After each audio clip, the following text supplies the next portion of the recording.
air duct. Tapos, top up. Gawin na nating 50 dirhams.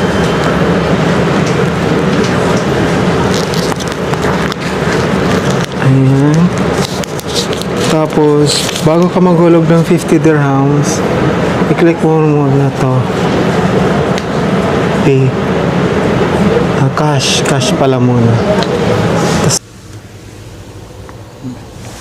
May salitan. Saksakan.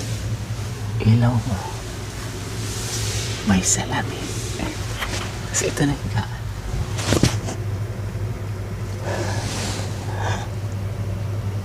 yan lang. Dito ako nag-stay. May nag-stay din sa taas. Ayan.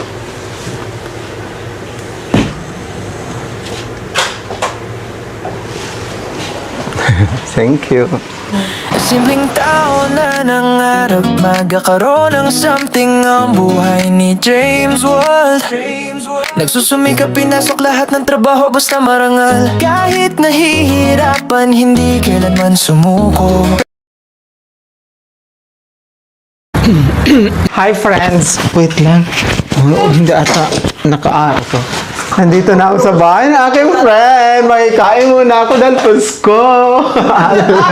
Lisa, Merry Christmas! Ate Divine, Merry Christmas! Merry Christmas! Merry Christmas sa lahat. I-video yung lechon. Oo nga, ang sarap ng ano nila, ng pod nila, mga friends. Let's kill! Paano naninigas na? Meron silang lechon. Mag-refill tayo. Kainan na.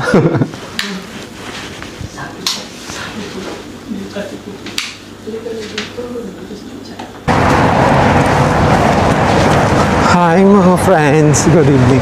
Ngayon Pasko at pupunta tayo ng Dubai kasi doon tayo magpasko sa ating pinsa. Pero ngayon kasi nandito pa ako sa terminal ng Abu Dhabi. So, pinapadaanan ko ng friend ko sa bahay nila. Galing pa kasi ako ng work. Itong bus ko kasi ayaw pumayag. Tapos, dahil galing pa ako ng work, tapos, nagbiyaya ako ngayon, mga 9 o'clock na ata ngayon. I don't know, mga 9 o'clock something. So, nag-message yung friend ko na dumaan daw ako muna sa bahay nila. At kumain daw muna ako bago ako magbiyahe. Tapos kasi nakaramdam ako ng gutom. So talagang kakain muna ako sa bahay nila. May kain muna ako bago ako magbiyahe papuntang Dubai. Total maaga pa naman masyado, wala pang 10 o'clock. So pwede pa, may time pa makikain. Hi friends, ngayon naman. Tapos na tayo bumisita at kumain sa aking friend. Papunta naman tayo sa terminal. Tatawid pala tayo diyan. Tatawid tayo dyan. Tapos doon yung terminal, oh. Yun. Doon yung terminal. Doon tayo banda. Ito kasi mga local yan, mga bus dito.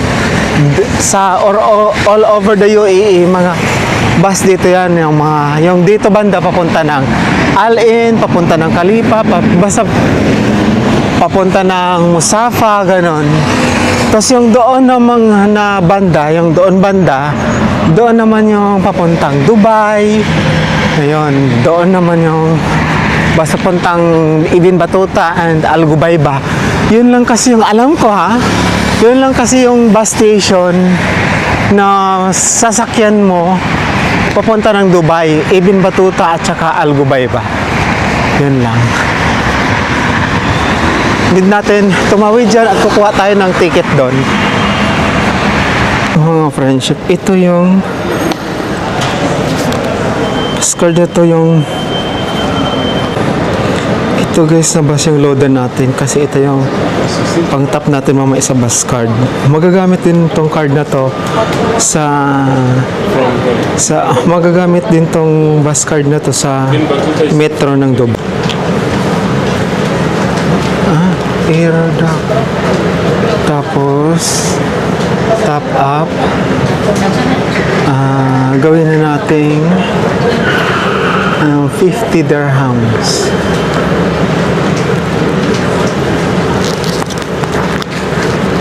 Ayan. Tapos, bago ka maghulog ng 50 dirhams, i-click mo muna to. Pay. Cash pala muna.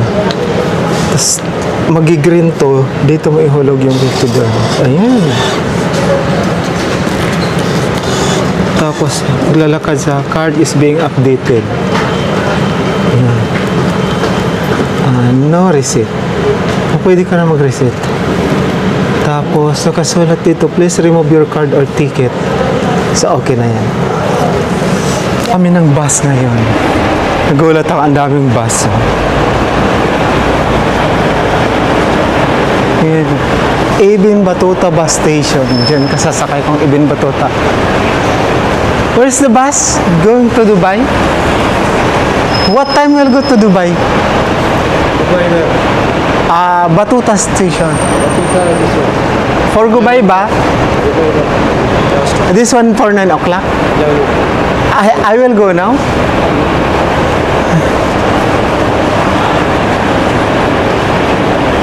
Dito nyo lang itap. Ayan, check-in success.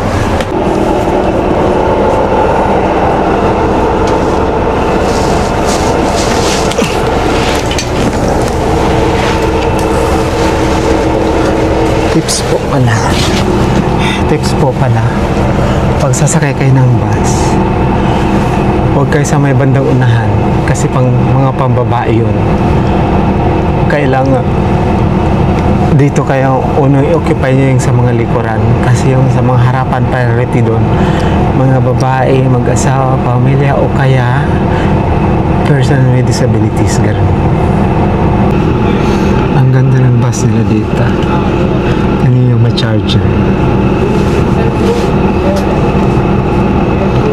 May saksakan ng charger. USB at saka ano. Tapos may lagayan ng tubig. May lagay ng tubig.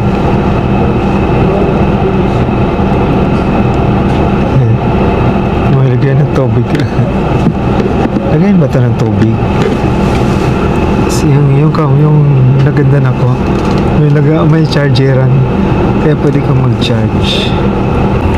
Mag-share lang ako guys kasi yung mga bus kasi dito, okay, pag meron talagang oras lang na mag-stay sila sa bus station, tapos yung oras talaga nila na aalis na, may pasahero o wala, aalis talaga siya.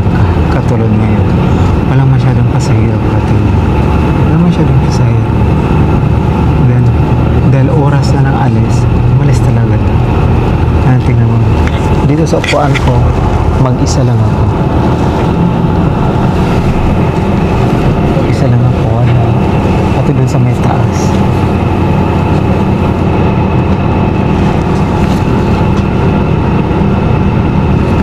Nahiya kasi ako itaas yung camera ko kasi may privacy act dito, so bawal ka mag-video lalo na sa mga private, mga public vehicles, sa mga ganito kasi meron sila, may mga tao na ayaw ng mga nagpapabideo kasi may mga iba pang sumasakit pero hindi naman nga, pinapakita ko lang sa inyo na hindi siya puno talaga. Basta pag oras na nang aalis na yung bus, kailan umalis na, may pasahero kahit 5 piraso o 3 piraso lang yung laman ng bus, aalis na sila dito. Yan yung kagandahan dito.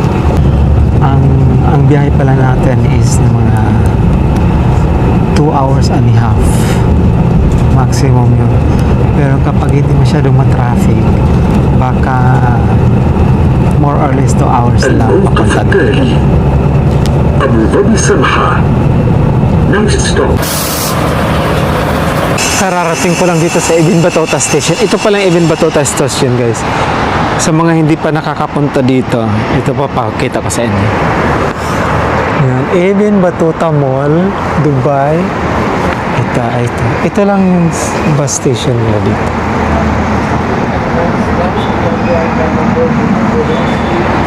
Hindi Hindi ko alam kung susunduin ako dito or may pupuntahan. Mag-drive pa ako ng metro station tapos kung saan station yung malapit dun sa bahay ng pinsan.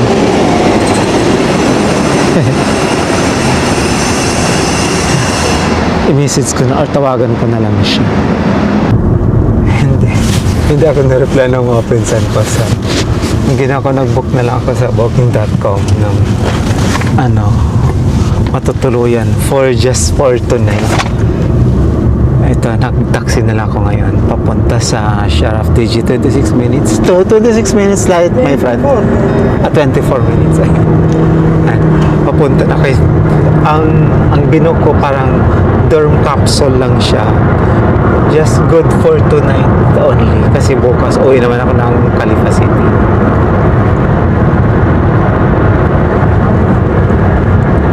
Before, my friend, when I come here, it's also late, but there are still metro station. Now it's closed. Why? Which time you can come?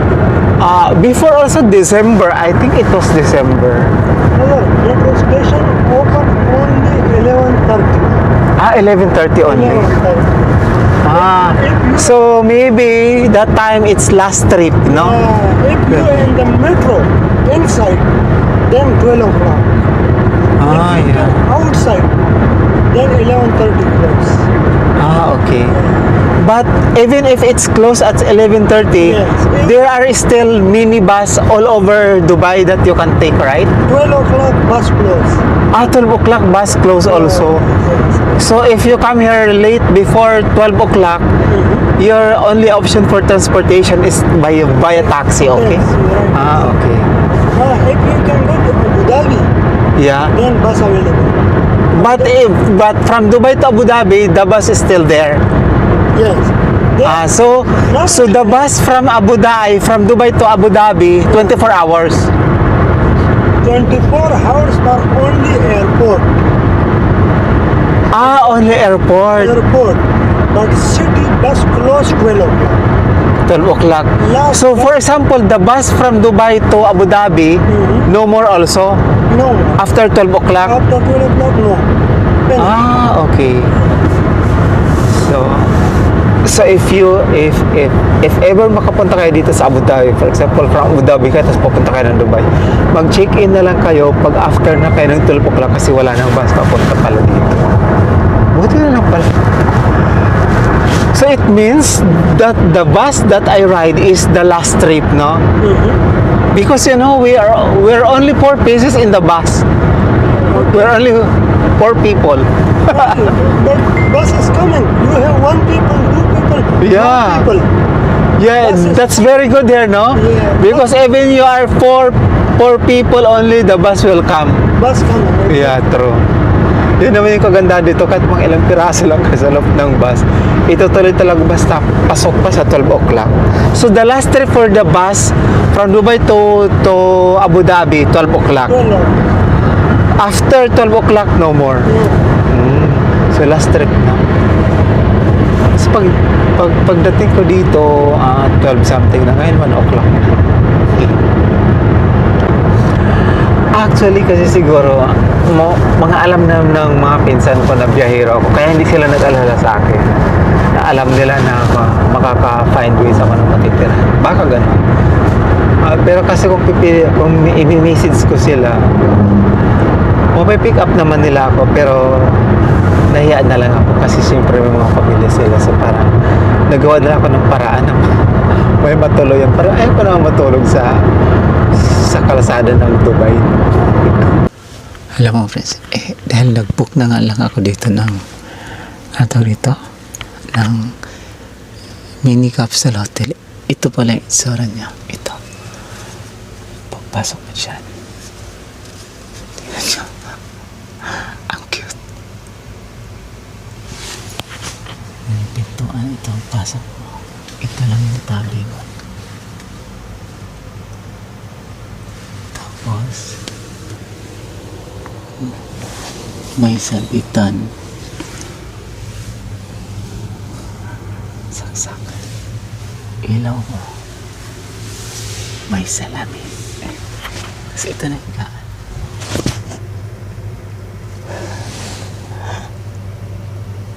Yan lang. Dito ako nag-stay. May nag-stay din sa taas. Ayan.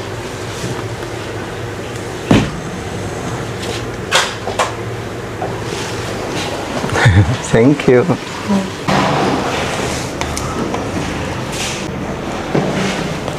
Actually mga friends, yung bahay nila ito.